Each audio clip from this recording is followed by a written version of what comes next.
This week in our human resource management class, we covered a couple of different things throughout chapters 8, 9, and 10.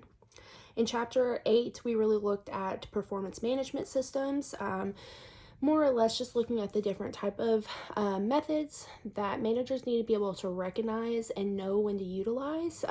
This could really come into play when are you trying to increase poor performance? Are you trying to increase your motivation among your employees? Different reasons for using different systems.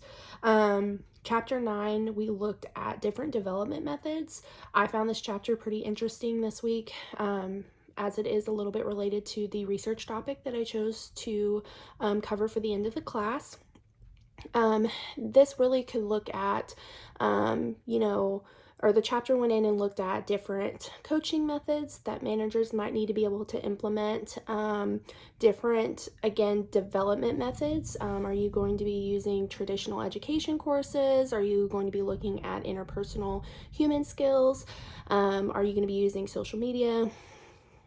In-person courses, things such as that. Chapter 10 really went over employee retention and the differences between involuntary turnover versus voluntary turnover, different ways that companies can look at decreasing their voluntary turnover within a company. Why are people choosing to leave your organization? Different ways that you can measure those reasons and help improve those. I found this chapter pretty interesting since right now the company that I'm with, I work in the medical field for a hospital, we are experiencing high turnover, and that's something that us in the HR department are really trying to look at and analyze what's happening. At what point are these employees wanting to leave?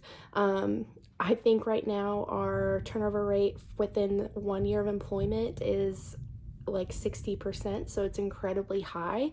So the question is people coming in, are they not being impressed by the onboarding process? Is it once they leave training and that they're on the floor? Is it low staffing issues? Is it a management leadership issue? There's different stages at what companies look at to try and pinpoint exactly what's going on. So I found that chapter pretty relatable to what my company is trying to go through now. Something that I really found interesting in week 3, or something that kind of just triggered some thought for me, was the discussion post that we went over, and it was mentor programs and how several Fortune 500 companies implement these mentor programs. I personally never had experienced a company that offered mentor programs like that, and I just really thought that was interesting that for many companies that's the standard practice. For me, choosing to go into the HR field, being new at a company with an organization, and going into HR, it would be incredibly beneficial for me to learn and to see different departments. As we know, HR is extremely vast.